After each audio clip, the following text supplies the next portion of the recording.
Сәлеметсіздер ме, құрметті көрермендер. Менің каналыма қош келдіңіздер. Бүгін біз шоколадты кекс пісіретін боламыз. Бұл кекс сондай жұмсақ және дәмі де өте керемет. Жасалу жолы да аса қиын емес.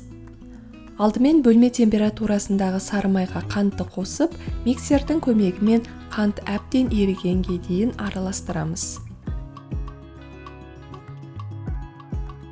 Миксерді тоқтатып, 2 дана жұмыртқа қосып, тағы араластырамыз.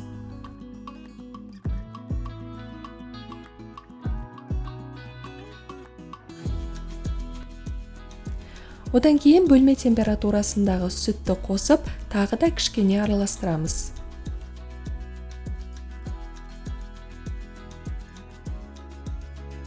Ары қарай ұн, какао және разрыхлитель қосып, венчиктің көмегімен немесе лопаткамен біркелкі қылып араластырамыз.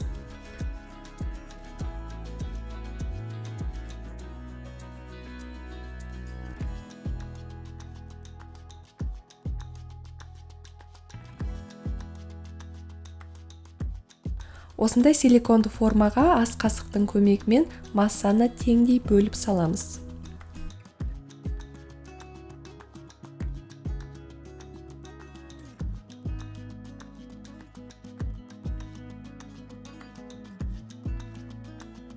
Және ең соңында үстіне шоколад себуге болады.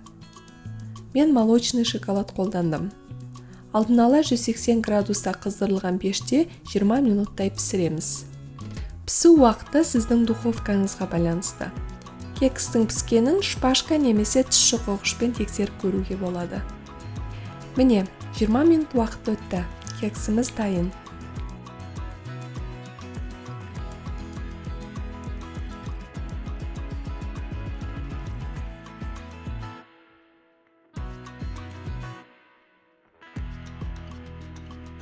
Ортасы жақсы піскен, жұмсақ әрі воздушный болып шықты. Дәмі өзіме қатты ұнады.